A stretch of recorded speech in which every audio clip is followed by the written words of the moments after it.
Loss की परवाह नहीं की। चंद दिन पहले हमने एक वीडियो लगाई और उस पर 1 मिलियन से ज़्यादा व्यूज़ भी आए, कोई $35-40 उसका रेवेन्यू भी बना, लेकिन हमने वो वीडियो डिलीट कर दी। इंजीनियर मोहम्मद अली मिर्ज़ा साहब के हवाले से 2 क्लिप वायरल हो रहे थे। एक में वो कह रहे थे कि बसंत हराम है और एक में कह रहे थे हलाल है। तो हमने भी जल्दी की, वेरीफाई करने की कोशिश नहीं की और हमने बगैर वेरीफाई किए दोनों क्लिप साथ लगाए, वीडियो बना दी और अपने व्यूज़ भी दे दिए कि ये गलत है, इंजीनियर साहब की क्रेडिबिलिटी पे बड़ा फ़र्क आएगा। लेकिन 2 दिन के बाद जब हमें पता चला कि वो वीडियो फेक थी तो हमें बड़ी शर्मिंदगी महसूस हुई और कुछ लोगों ने नीचे कमेंट्स भी किए कि इंजीनियर साहब की क्रेडिबिलिटी पे फ़र्क शायद आए ना आए, लेकिन आपकी क्रेडिबिलिटी पे फ़र्क आएगा, क्योंकि हमारा कंटेंट है ही इन्फॉर्मेटिव और अवेयरनेस बेस्ड। इसलिए हमारा मेन फोकस रिसर्च पे होता है कि कोई चीज़ गलत ना हो जाए, कोई गलत इन्फॉर्मेशन ना कहीं तक चली जाए। तो जब हमारे सामने ये चीज़ सामने आई कि हम खुद एक काम गलत कर चुके हैं और किसी को डीफेम किया जा रहा है, हमारी वीडियो वायरल भी हो रही है और उस पर हमें अच्छे खासे पैसे भी मिल रहे हैं, लेकिन हमने उस लॉस की परवाह नहीं की, हमने फौरी उस वीडियो को डिलीट कर दिया। इसलिए डिलीट कर दिया कि ये शरई तौर पर भी गलत है, कानूनी तौर पर भी गलत है। अगर हमारे अल्फाज की वजह से किसी की दिल आज़ारी होती है, कोई डीफेम हो जाता है, तो कल को अल्लाह ताला के यहाँ हमें जवाब देना पड़ेगा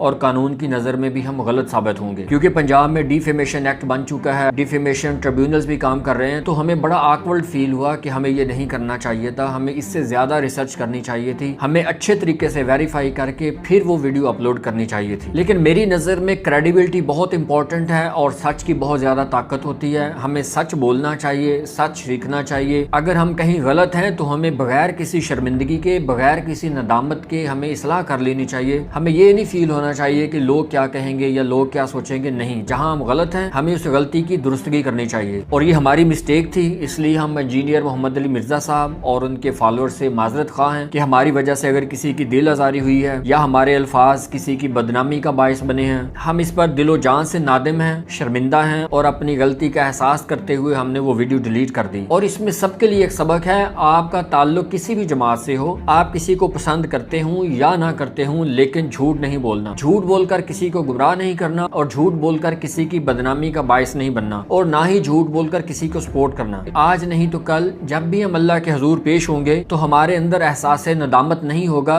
बल्कि हम अल्लाह ताला के हुजूर गिड़गिड़ा कर इल्तिजा कर सकते हैं कि या अल्लाह, हमारी इसके अलावा कोई गलतियां हैं तो वो हमें माफ़ कर देना, क्योंकि हमने अपनी गलती की दुरुस्तगी की थी और आपके हुक्म की अताअत की थी। आप सच बोलें, कोई गलत करता है तो उसको गलत कहें, कोई ठीक करता है तो उसको ठीक कहें। अंधी तकलीद मत करें और ना अंधों की तरह किसी की मुखालफत करें। यहाँ कोई परफेक्ट नहीं है, यहाँ कोई मुकम्मल गलत नहीं है। दुनिया में एक ही कामिल शख्सियत आई है, वो है हजूर अकरम सल्लल्लाहु अलैहि वसल्लम। हम सब में 100 गलतियाँ होंगी, 1000 गुनाह होंगे, 1000 अच्छाइयाँ, 1000 बुराइयाँ होंगी, लेकिन परफेक्ट नहीं हो सकते। इसलिए किसी का कोई काम अच्छा है तो उसको अप्रिशिएट करें, अगर किसी का कोई काम गलत है तो उसको अप्रिशिएट ना करें। अच्छाई की हौसला अफजाई करें और बुराई की हौसला शिकनी करें। गलतियां इंसानों से होती हैं, इसलिए गलतियों की इस्लाह करने में किसी किस्म की आर महसूस नहीं करनी चाहिए। आप ओपनली अपनी गलतियों का एतराफ़ करें और आइंदा गलती ना करने का इरादा करें कि आइंदा मैं कोशिश करूंगा कि मैं इस किस्म की गलती नहीं करूंगा। और ये एग्जाम्पल हमने इसीलिए सेट की है कि भाई सोशल मीडिया का दौर है, आज आप एक बात करते हैं तो कल आप दूसरी करते हैं तो आपकी क्रेडिबिलिटी पे फ़र्क आएगा। इसलिए हमेशा सच का साथ दें, सच के साथ रहें,